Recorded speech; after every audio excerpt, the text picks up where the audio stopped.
Antibiotics, I consider it as a joint family. We have a long list of group of antibiotics.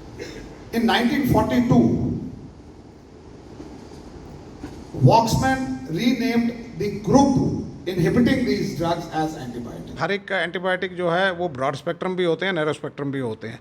Antibiotics जो है वो तो जो treating physician होता है, ट्रीटिंग सर्जन होता है, ट्रीटिंग डेंटल सर्जन होता है, वो सबका अपना प्रेरोगेटिव होता है, वो देख के दवाई देते हैं। अब जो इससे एक प्रॉब्लम हमको आ रही है वो है एंटीबायोटिक रेजिस्टेंस की। आजकल जो एंटीबायोटिक्स हैं वो तकरीबन एंटीबायोटिक्स जो हैं वो रिस्पॉन्ड नहीं कर, जो बैक्टीरिया हैं वो रिस्पॉन्ड नहीं करते और बैक्टीरिया ग्रो करते जाते हैं और डिजीज़ जो है बढ़ती जाती है। वो उस चीज़ को मैं आज का जो मेन लेक्चर मेरा उस पर है। और दूसरा रैशनैलिटी ऑफ यूज़ के ऊपर मैं बात करूंगा कि एंटीबायोटिक एक ऐसी चीज़ है जो बिना प्रिस्क्रिप्शन के भी अवेलेबल होती है। वो एक कंट्रीब्यूटिंग फैक्टर रहता है कि रेजिस्टेंस डेवलप हो जाता है, बिकॉज एक फार्मासिस्ट को एंटीबायोटिक के बारे में ज़्यादा नॉलेज नहीं होती। जैसे आपको क्वालिफाइड डॉक्टर्स हैं वो ज़्यादा नॉलेज रखते हैं उसके बारे में, ब्रॉड स्पेक्ट्रम के बारे में, नैरो स्पेक्ट्रम के बारे में, कौन कौन सी पेंसिलिन्स कहाँ देनी चाहिए, कहाँ पे नहीं देनी चाहिए, वो सभी। तो इस तरह जो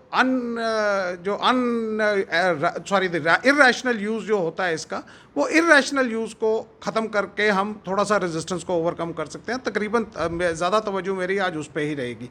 दूसरी बात, डॉक्टर राकेश ने मुझे बोला था कि जो एक्सपायरी ऑफ ड्रग्स के बारे में थोड़ा सा बताइए कि इसका क्या कॉन्सेप्ट है। तो वो मैं बात करूंगा, क्योंकि एक्सपायरी ऑफ ड्रग्स की हमारी तकरीबन ये एक अंडरस्टैंडिंग होती है कि एक लिखा हुआ बेस्ट बिफोर से 30 जून, तो what will happen on 1 July.